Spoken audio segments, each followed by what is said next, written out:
Là où le discours d'Emers Faé et de Guy Demel a été remarquable, ils ont su relancer la concurrence entre les uns et les autres. Dans le 11 de départ aujourd'hui, il y avait 5 joueurs qui n'ont pas joué le match de poule face au Nigeria, notamment toute l'attaque. Il a su changer, il a su remobiliser, il a su recréer de la concurrence au sein du groupe.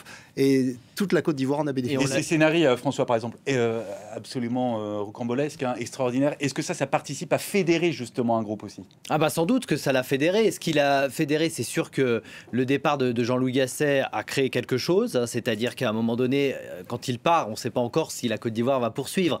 Mais Emers Faé arrive. Et je me souviens des premiers mots, notamment d'un Seri qui a dit « on sera avec notre coach, on va être avec lui ».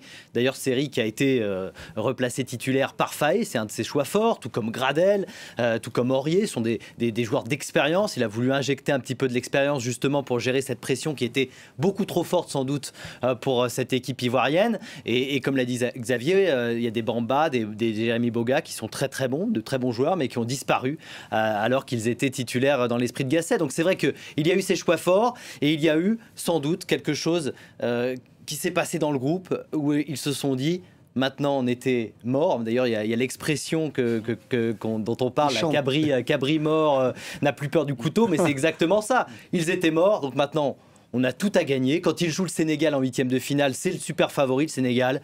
Ben voilà, ils n'ont rien à perdre, ils n'ont plus rien à perdre en 8e de finale. Et ensuite, petit à petit, ils se disent on avance. Et il se crée quelque chose. Et après, je trouve qu'au niveau du jeu, et ça c'est quand même important de le signaler, parce qu'on a beaucoup parlé de miracles. Petit à petit, c'est vrai, le Sénégal, le Mali, il y a eu des choses miraculeuses, mais au niveau du jeu, ils ont trouvé quelque chose quand même. Ils ont créé quelque chose, et notamment ce soir, où ils ont dominé largement cette équipe du Nigeria. Ils ont toujours eu la possession, ou peut-être pas contre le Sénégal, mais dans tous ces matchs-là, ils ont eu toute la possession. Ce soir, même le match du premier tour contre le Nigeria, ils le perdent, mais ils le perdent contre le cours du jeu, parce que c'est une équipe qui va de l'avant, c'est une équipe qui propose du jeu, et pour le football, quand on aime le beau football, moi je suis très content que la Côte d'Ivoire ait gagné ce soir, parce que c'est vraiment l'équipe qui jouait le football le plus généreux. Alors on sait qu'il y a l'Afrique du Sud, il y a la Guinée, il y a le Mali qui ont aussi proposé, le Sénégal, qui ont proposé de très bons football, mais la Côte d'Ivoire, ils sont toujours allés, malgré les vents contraires, malgré le destin qui leur souriait pas, surtout en début de compétition. Et Dieu sait que les vents contraires ont été forts donc contre les Ivoiriens. Cédric Ferreira, on vous retrouve, évidemment, les matchs de la Côte d'Ivoire, vous les avez tous vus, c'est un sentiment que vous partagez également sur le jeu et la maîtrise du jeu des Ivoiriens dans cette CAN?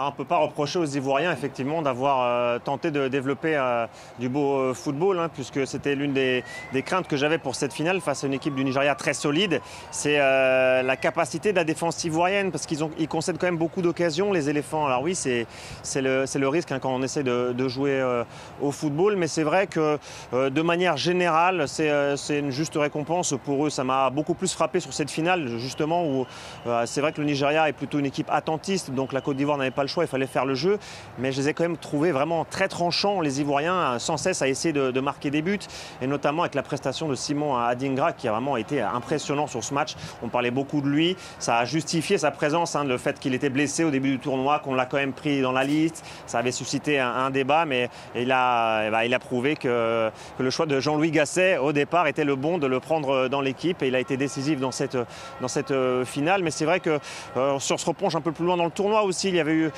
cette phase de groupe où il y avait la défaite contre le Nigeria et contre la Guinée équatoriale, mais contre le Sénégal, ils ont quand même tout tenté, même s'ils avaient été menés au score, et c'était pareil face au Mali.